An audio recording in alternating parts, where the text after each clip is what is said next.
एक बार फिर से आप सभी का स्वागत है मॉर्निंग प्राइम में और शुरुआत करेंगे उस खबर के साथ जिस पर सबकी नजरें टिकी हुई है। जी हां, बात कर रहे हैं ज्ञानव्यापी परिसर की। वाराणसी में ज्ञानव्यापी परिसर के अंदर शिवलिंग मिलने, इस जगह को सील करने के कोर्ट के आदेश और सर्वे रिपोर्ट को लेकर आज सुप्रीम कोर्ट में सुनवाई होगी। वहीं कोर्ट में आज सर्वे की रिपोर्ट भी पेश हो सकती है। श्रृंगार गौरी ज्ञानव्यापी प्रकरण के प्रतिवादी अंजुमन इंतजामिया मस्जिद कमेटी के एडवोकेट रईस अहमद अंसारी ने कहा है कि अदालत ने जल्दबाजी में आदेश दे दिया है। उन्होंने सुप्रीम कोर्ट में भी याचिका दाखिल की है जिस पर जस्टिस डी.वाई. चंद्रचूड़ की अध्यक्षता वाली बेंच आज सुनवाई करेगी। अंजुमन इंतजामिया मस्जिद कमेटी ने ही वाराणसी कोर्ट के सर्वे के फैसले को चुनौती देते हुए सुप्रीम कोर्ट में याचिका दाखिल की थी।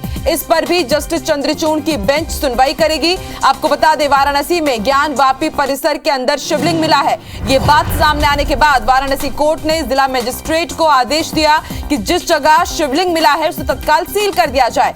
साथ ही वहां पर किसी भी व्यक्ति के आने जाने पर पूरी तरह से रोक लगा दी गई है। कोर्ट ने डीएम, पुलिस कमिश्नर और सीआरपीएफ कमांडेंट को यह आदेश दिया है कि जगहों को संरक्षित और सुरक्षित रखने की उनकी व्यक्तिगत तौर पर जिम्मेदारी है। इसके बाद प्रशासन की टीम वहां पहुंची और अदालत के आदेश अनुसार 9 ताले लगाकर साक्ष्य को सील किया गया है। कोर्ट में आज सर्वे रिपोर्ट भी पेश की जानी है। हालांकि सर्वेक्षण रिपोर्ट पेश होने पर संशय है। वकील कमिश्नरों का यही कहना है कि हर संभव प्रयास किया जा रहा है कि रिपोर्ट तैयार कर ली जाए, लेकिन मामला संवेदनशील है और रिपोर्ट भी विस्तार से बनानी है कि हमने भौतिक सत्यापन के दौरान क्या क्या देखा। इसमें समय भी लग सकता है। वास्तविक स्थिति आज दोपहर तक स्पष्ट हो जाएगी। इसी बीच बड़ी खबर आपको नीमच से बता दें। नीमच में 2 समुदायों के बीच मूर्ति स्थापना को लेकर विवाद हुआ है। दोनों पक्षों की ओर से जमकर पत्थरबाजी की गई है। बताया जा रहा है कि धार्मिक स्थल के नजदीक प्रतिमा स्थापित करने को लेकर ये पूरा बवाल हुआ।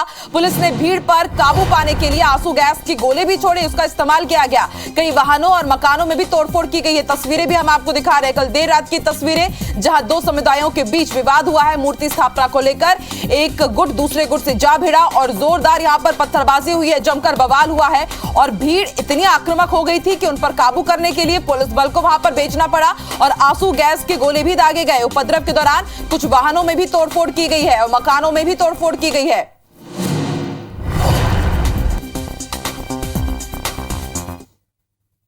नीमच सिटी थाना क्षेत्र में एक यहाँ पर पूर्व से एक दरगाह है। वहाँ पर एक कुछ लोगों द्वारा एक नई हनुमान जी की मूर्ति की स्थापना कर दी गई थी, जिसको लेकर दोनों पक्षों के लोग यहाँ पर जमा थे और उस बारे में उसमें बहसबाजी जारी थी।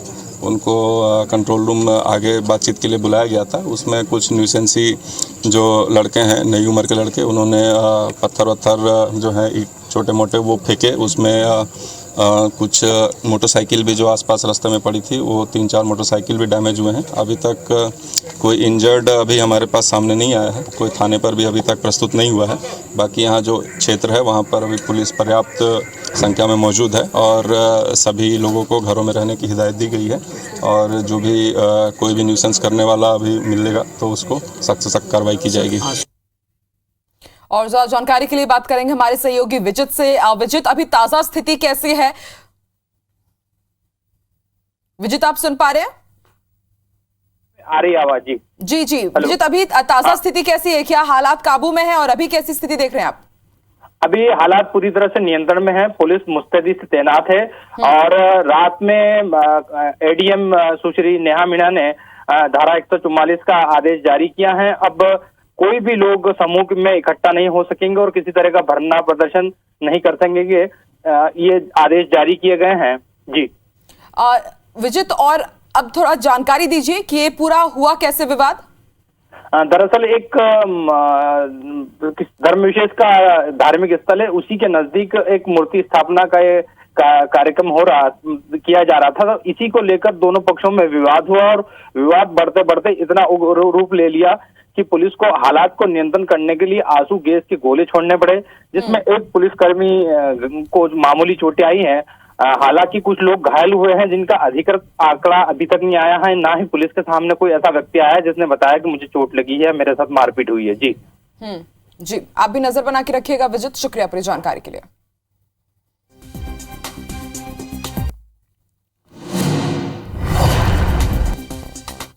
स्थल के निर्माण को लेकर नीमच सिटी के कचेरी इलाके में आज 2 पक्षों में तनाव हो गया। हालात ऐसे हो गए कि पुलिस को आंसू गैस के गोले छोड़ने पड़े और पुलिस बल अन्य थानों से मंगाना पड़ा। फिलहाल पुलिस ने हालात को नियंत्रण में ले लिया है और पुलिस प्रशासन के आला अधिकारी मौके पर मौजूद है। पूरे इलाके को पुलिस ने घेर रखा है और हर छोटी बड़ी बात पर निगरानी की जा रही है। नीमच से IBC 24 के लिए मैं विजित महाड़ी। चलिए बढ़ते हैं आगे। रायपुर में एक बार फिर से लूट की वारदात को अंजाम दिया गया है। बड़ी खबर आपको बता दें, देवपुर इलाके में अनाज कारोबारी से मारपीट कर लूट की गई है। 9 लुटेरों ने अनाज कारोबारी को घायल कर 50 लाख रुपए लूट लिए हैं और इसका सीसीटीवी फुटेज भी सामने आया है। बताया जा रहा है कि सीसीटीवी फुटेज में साफ देखा जा सकता है कि पीछा करते हुए 9 लुटेरे नजर आ रहे हैं। माना थाने की पुलिस ने FIR दर्ज कर ली है और शुरू कर दी है लूट की जांच। कारोबारी ने नागपुर के एक फर्म पर हमले का शक भी जताया है। रात भर शहर में नाकेबंदी कर राजधानी पुलिस जांच करती रही। तो ये तस्वीरें हम आपको दिखा रहे हैं। आप देख सकते हैं तस्वीरों में कि 9 लुटेरों ने किस तरह से अनाज कारोबारी को घायल किया है। आप देख सकते हैं कि आगे स्कूटी पर कारोबारी जा रहे हैं और पीछे 9 लुटेरे भी आपको नजर आ रहे होंगे। एक एक करके जो बाइक्स जा रही हैं, माना जा रहा है कि उसी में वो लुटेरे थे। 50 लाख रुपए की लूट की वारदात को अंजाम दिया गया है। वहीं कारोबारी ने नागपुर के एक फर्म पर हमले का शक जताया है। फिलहाल माना थाने की पुलिस ने FIR दर्ज कर ली है और लूट की जांच शुरू कर दी है। कारोबारी ने नागपुर के एक फर्म पर हमले का शक जताया है। रात भर शहर में नाकेबंदी की गई और राजधानी पुलिस रात भर जांच करती रही। देखने वाली बात होगी कि कब तक इस पूरी वारदात का खुलासा हो पाता है।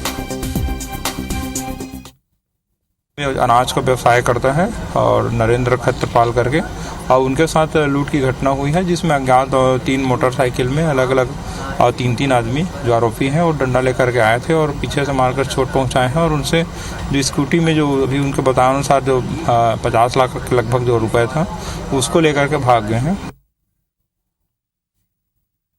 और ज्यादा जानकारी के लिए सीधे रुक कर लेते हैं रायपुर का। बात करेंगे हमारे सहयोगी तहसीन से। तहसीन, कल रात बड़ी वारदात को अंजाम दिया गया, कुछ खुलासा हो पाया? क्योंकि रात भर पुलिस ने नाकेबंदी करके चेकिंग की है। देखिए, पूरी घटना जो है माना इलाके के मिंटू पब्लिक स्कूल के सामने की है, जहाँ पे ये जगदलपुर रोड है, ये नेशनल हाईवे है और वहाँ की ये घटना बताई जा रही है। ये नरेंद्र खेतपाल जो कारोबारी है, अपने घर टैगोर नगर जा रहे थे, अपने स्कूटी पे एक्टिवा पे एक जो बड़ा बैग होता है उसमें रख के 50 लाख रुपए, क्योंकि वो शनिवार रविवार सोमवार का वो पैसा उन्होंने बताया है कि ये बैंक में नहीं जमा कर पाए थे, तो उसको वो लेके जा रहे थे, तभी ये वारदात हुई है। पीछे से 3 बाइकों पे जो 3 बाइकों पे कुल 9 अज्ञात लुटेरे जो आए हैं। पहले उन्होंने छीनने की कोशिश करी वो बैग को, लेकिन कारोबारी ने विरोध किया तो उन्होंने उनको जो साथ में रॉड और डंडे लाए थे वो मारा है और मारने के घायल किया। उसके बाद जो है वो वहां से पैसा लेके फरार हो गए।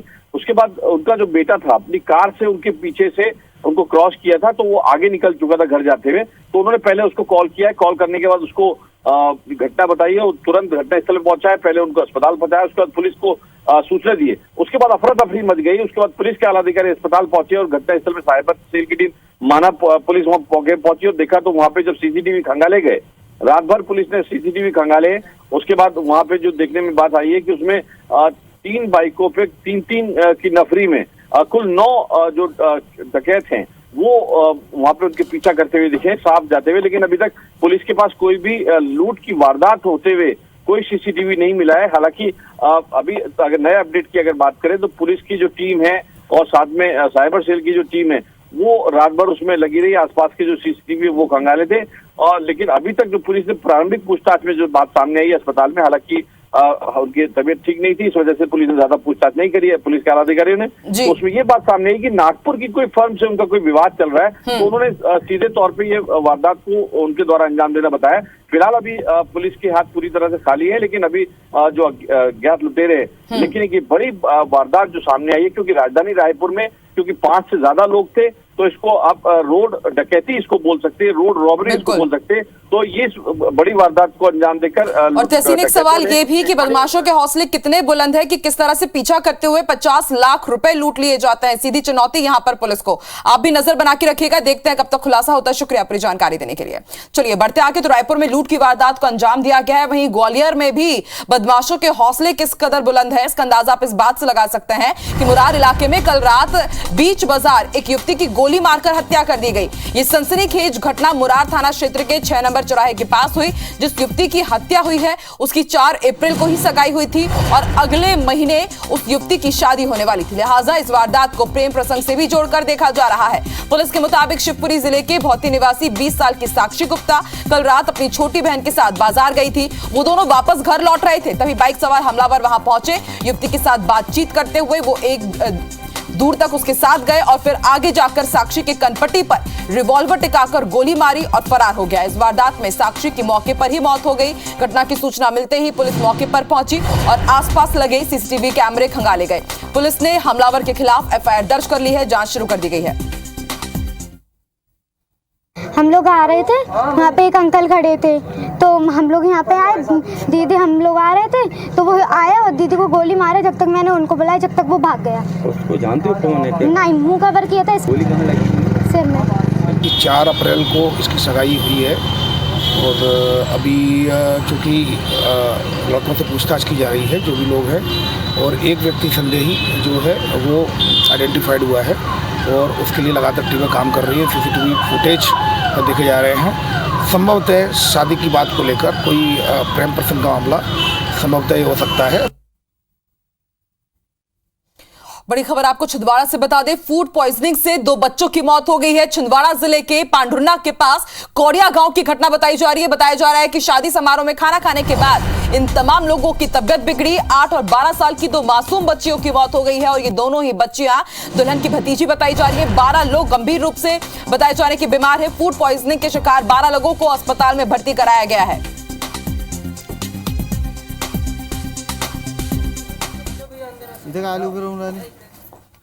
ठीक हो गई है, मोस्ट ऑफ खाना खराब पॉइजनिंग की वजह से सारे पेशेंट अभी ठीक है और हमारा इलाज चालू है। मोस्ट ऑफ यहाँ पे कोई कैजुअलिटी होने की संभावना तो नहीं है, लेकिन ये सब पेशेंट उल्टी रस वाले डिहाइड्रेशन से खत्म होते हैं तो हम लोग उनका सारा इलाज कर रहे हैं। मोस्ट ऑफ सब ठीक हो जाएगा। और ज्यादा जानकारी के लिए रुक कर लेते हैं छिंदवाड़ा। बात करेंगे हमारे सहयोगी अजय से, इस वक्त हमारे साथ लाइव जुड़ रहे हैं। अजय, ताजा स्थिति कैसे है? 12 लोग गंभीर रूप से बीमार बताए जा रहे हैं, उनकी स्थिति कैसे और क्या कुछ खुलासा हो पाया कि वाकई क्या फूड पॉइजनिंग के कारण हुआ है और इतना मामला कैसे बिगड़ गया? ये पूरा मामला जो है पांडुरना क्षेत्र का है, कौड़िया गांव का है, जहां शादी समारोह हो रहा था। रविवार देर रात खाना परोसा गया, इसके बाद 2 बच्चियों की मौत हुई और ये पूरा मामला भयावह हुआ। 12 से 15 लोगों को सिविल अस्पताल पांडुरना लाया गया। कल जहां उनका इलाज जारी रहा, देर रात तक सबकी स्थिति स्टेबल बताई गई है और डॉक्टरों का कहना है कि प्रथम दृष्टया यह पूरा मामला जो है वो फूड पॉइजनिंग का ही है। लगातार उल्टी दस्त होने के कारण पेशेंट्स की हालत खराब हुई, जिसके कारण उनको गांव से अस्पताल शिफ्ट करना पड़ा है। अभी लगभग सभी लोगों की हालत स्टेबल बताई जा रही है। इस पूरे मामले की पुलिस भी जांच कर रही है कि आखिर मामला था क्या और इस तरह से ये घटना बनी कैसे। तो पुलिस के पास भी ये पूरा मामला है। जी ठीक है, आप बना के रखिएगा जी। शुक्रिया पूरी जानकारी देने के लिए। बड़ी खबर आपको बता दें, मध्य प्रदेश में पंचायत और निकाय चुनाव में ओबीसी आरक्षण पर आज सुप्रीम कोर्ट में फिर से सुनवाई होगी। सरकार ने आपको बता दें एप्लीकेशन ऑफ मॉडिफिकेशन दायर किया है। 10 मई के आदेश में संशोधन की मांग की गई थी और सुप्रीम कोर्ट ने बिना ओबीसी आरक्षण चुनाव करने का आदेश दिया है और इसी आदेश में आज किस तरह से इसे मॉडिफाई कर सके इसको लेकर के जो याचिका दायर की गई है आज उस पर सुनवाई होगी। माना जा रहा है कि दोपहर 2 बजे के बाद यह सुनवाई होगी। बड़ी खबर, क्योंकि आज माना जा रहा है कि सुप्रीम कोर्ट में एक बार फिर से ओबीसी आरक्षण को लेकर के सुप्रीम सुनवाई होगी। परिसीमन से चुनाव कराने की अनुमति मांगी और इसके साथ ही निकायवार आरक्षण की जो लिस्ट है वो भी सौंपी गई है सुप्रीम कोर्ट में। तो ओबीसी आरक्षण पर आज एक बार फिर से सुप्रीम कोर्ट में सुनवाई होगी। दोपहर 2 बजे से सुनवाई की शुरुआत होगी। चुनाव में ओबीसी आरक्षण को लेकर के सुप्रीम कोर्ट में एप्लीकेशन ऑफ मॉडिफिकेशन दायर किया गया है शिवराज सरकार की तरफ से और अब देखने वाली बात होगी कि इस एप्लीकेशन पर सुप्रीम कोर्ट क्या रुख लेता है।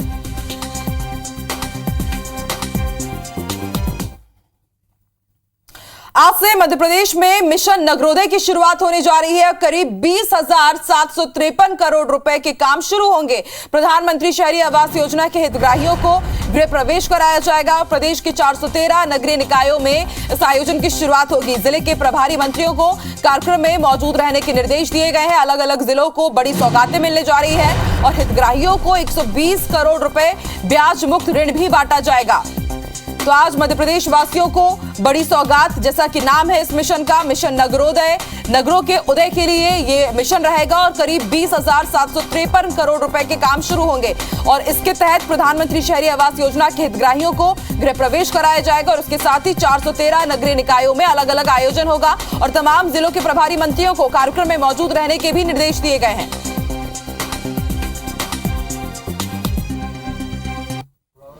और इसके साथ हितग्राहियों को 120 करोड़ रुपए का ब्याज मुक्त ऋण भी दिया जाएगा।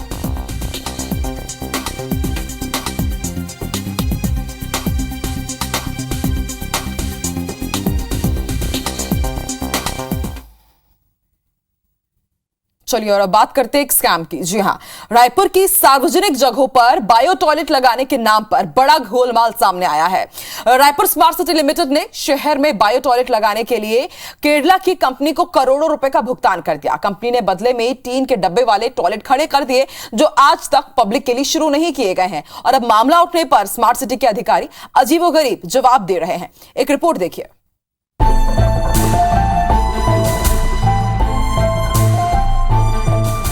राजधानी रायपुर में स्मार्ट सिटी ने साल 2019 के अंत में शहर के 6 सार्वजनिक जगहों पर 36 बायो टॉयलेट लगाने का टेंडर निकाला। 2.5 करोड़ का टेंडर केरला की ERAM साइंटिफिक सॉल्यूशन को दिया गया।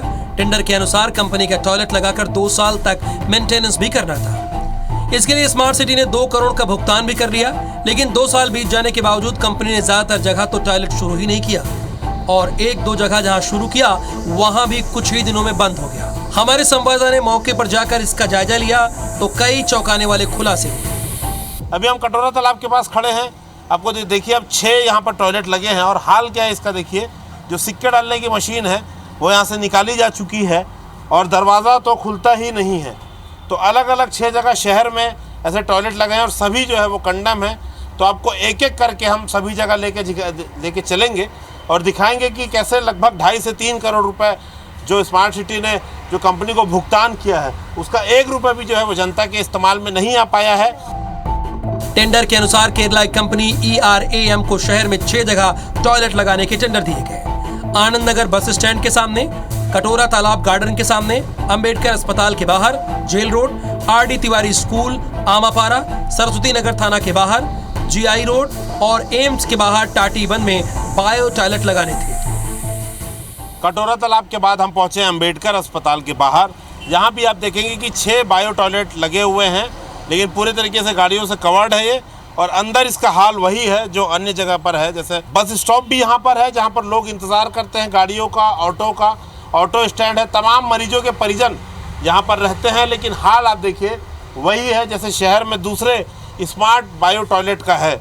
लेकिन IBC 24 की टीम जब इसकी पड़ताल करने पहुंची तो पाया कि सभी टॉयलेट बंद हैं। 2 साल से इनका दरवाजा ही नहीं खुला है। कुछ टॉयलेट के दरवाजे में हरे रंग की लाइट जलती दिखी तो रिपोर्टर ने उसे उम्मीद से चेक किया, लेकिन वो भी बंद मिले।